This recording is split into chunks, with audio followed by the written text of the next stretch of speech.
ಕೋಲಾರ ನಗರದ ಹಳೆ bus stand ನಿಲ್ದಾಣದಲ್ಲಿ ಮಂಗಳವಾರದಂದು ಬೆಳಿಗ್ಗೆ ಡಾಕ್ಟರ್ ಬಿ.ಆರ್. ಅಂಬೇಡ್ಕರ್ ಅವರ 135ನೇ ಜಯಂತಿ ಅಂಗವಾಗಿ ಸೀಪೂರು ಗ್ರಾಮಸ್ಥರಿಂದ ಸೀಪೂರು ನಾರಾಯಣಸ್ವಾಮಿ ಮತ್ತು ಆಂಜಿ ನೇತೃತ್ವದಲ್ಲಿ ಪಾನಕ ಮತ್ತು ಮಜ್ಜಿಗೆ ಹಾಗೂ ಅನ್ನದಾನ ಕಾರ್ಯಕ್ರಮ ಹಮ್ಮಿಕೊಂಡಿದ್ದರು.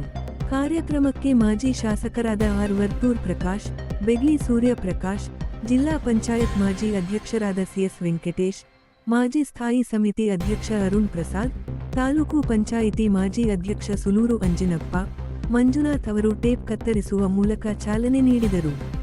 ಈ ಸಂದರ್ಭದಲ್ಲಿ ಸೀಪೂರು ನಾರಾಯಣಸ್ವಾಮಿ, ಆಂಜಿ, ಹಿರಿಯರಾದ ದೇವರಾಜ್, ಅರಹಳ್ಳಿ ಗ್ರಾಮ ಪಂಚಾಯಿತಿ ವ್ಯಾಪ್ತಿಯ ಹಿರಿಯ ಮುಖಂಡರುಗಳು ಇತರರು ಇದ್ದರು.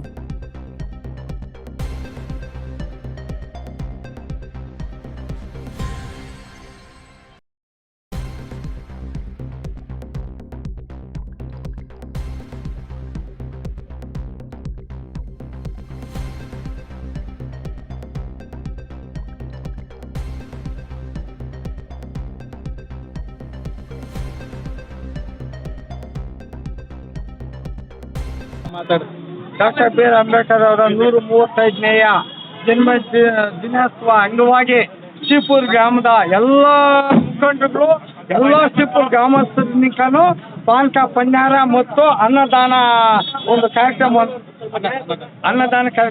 ನಚಿಕೇತನಲ್ಲಿ ಇದು ಮಾಡಿದರೆ, ಇಲ್ಲಿ ಹಳೆ ಬಸ್ ಸ್ಟ್ಯಾಂಡಲ್ಲಿ ಪಾನಕ ಪನ್ಯಾರ ಏರ್ಪಡಿಸಿದೆ.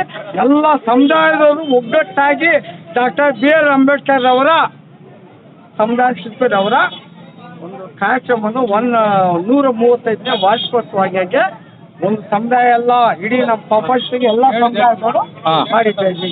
ಗ್ರಾಮದ ಸೀಪೂರು ಆಂಜಿ, ಸೀಪೂರು ನಾರಾಯಣಸ್ವಾಮಿ, ಹಿರಿಯ ಮುಖಂಡರಾದಂಥ ದೇವರಾಜ್ ಅಣ್ಣ, ಟಿ ರಾಮಚಂದ್ರ ಅನ್ನೋದು, ಅರಳಿ ಗ್ರಾಮ ಪಂಚಾಯತ್ ವ್ಯಾಪ್ತಿ ಎಲ್ಲ ಹಿರಿಯ ಮುಖಂಡರು, ಗ್ರಾಮ ಪಂಚಾಯತ್ ಸದಸ್ಯರು ಎಲ್ಲ ಸೇರಿ ಒಗ್ಗೂಡಿ ಕಾರ್ಯಕ್ರಮವನ್ನು ಮಾಡಿರ್ತಾರೆ. ಮಾಜಿ ಸಚಿವರಾಗಿರ್ತಕ್ಕಂಥ ವರ್ತೂರ್ ಪ್ರಕಾಶ್ ಅವರು ಹಾಗೂ ನಮ್ಮ ಬೆಗ್ಲಿ ಪ್ರಕಾಶ್ ಅವರು ಹಾಗೂ ನಮ್ಮ ಕೋಲಾರ ತಾಲೂಕಿನ ಮಾಜಿ ಜಿಲ್ಲಾ ಪಂಚಾಯತ್ ಸದಸ್ಯರಾಗಿರ್ತಕ್ಕಂಥ ಅರುಣ್ ಪ್ರಸಾದ್ ಅಣ್ಣವರು, ಸಿ.ಎಸ್. ವೆಂಕಟೇಶ್ ಅಣ್ಣವರು, ಮಂಜಣ್ಣವರು ಹಾಗೂ ತಾಲೂಕ್ ಪಂಚಾಯತಿ ಮಾಜಿ ಅಧ್ಯಕ್ಷರಾಗಿರ್ತಕ್ಕಂಥ ಸೂಲೂರು ಅಂಜಣ್ಣವರು ಹಾಗೂ ಸಿ.ಎಂ.ಆರ್. ಹರೀಶ್ ಅವ್ರನ್ನು ಎಲ್ಲ ಕಾರ್ಯಕ್ರಮಕ್ಕೆ ಆಗಮಿಸಿ ಟೇಪ್ ಕಟ್ ಮುಖಾಂತರ ಈ ಕಾರ್ಯಕ್ರಮ ಚಾಲನೆ ಕೊಟ್ಟಿರ್ತಕ್ಕಂಥ ಗೋಚರಿಸಕ ನಮ್ಮ ಹಿರಿಯ ಮುಖಂಡರು ಎಲ್ಲರಿಗೂ ಅಂಬೇಡ್ಕರ್ ಸಾಹೇಬರು 135ನೇ ವಾರ್ಷಿಕೋತ್ಸವದ ಎಲ್ಲರಿಗೂ ಶುಭಾಶಯಗಳು.